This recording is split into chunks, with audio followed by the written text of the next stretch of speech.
Le grand JT de l'éducation vous est présenté par Microsoft.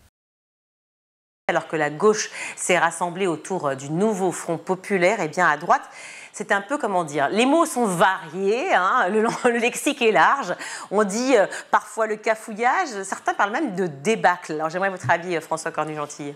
Il y a évidemment un certain désordre, un certain trouble, qui n'est pas neuf. En réalité. Donc, il se précise, parce que cette dissolution a pris tout le monde de vitesse, y compris les Républicains. Quand on prend un petit peu de recul, on s'aperçoit que cette déconfiture des partis, qui est aujourd'hui éclate aux yeux de tous, elle est quand même très ancienne. Moi, je pense qu'il y a un phénomène, les phénomènes historiques sont assez lents.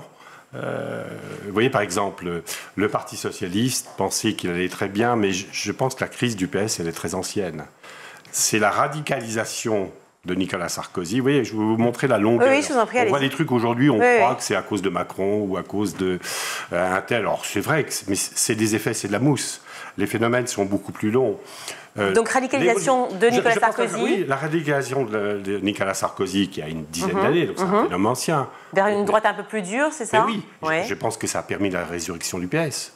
D'accord. C'est que les gens de PS, le PS était déjà en crise depuis très longtemps sur quelle est sa vocation, est-ce qu'on est un parti extrême ou est-ce qu'on est un parti gouvernement. Toutes ces problématiques qui apparaissent aujourd'hui au grand jour étaient déjà à l'œuvre de façon sourde à cette époque-là.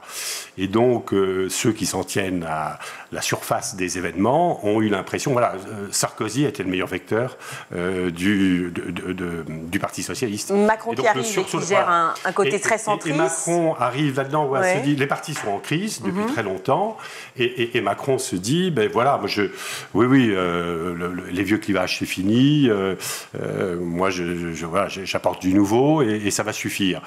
Je pense qu'il avait raison sur le diagnostic de l'épuisement des vieux partis qui est très ancien et qui se confirme aujourd'hui.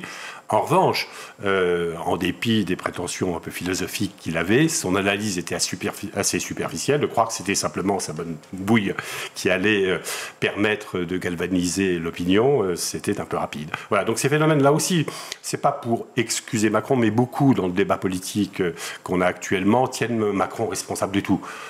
C'est lui qui a explosé le Parti socialiste, qui a explosé les Républicains, qui fait monter le RN. En fait, oui, il a un peu accéléré les choses. Je dirais qu'on était sur un toboggan, mais c'est pas... Et que Macron a mis un peu d'huile sur le toboggan. Mais le toboggan, c'est pas Macron qui l'a construit.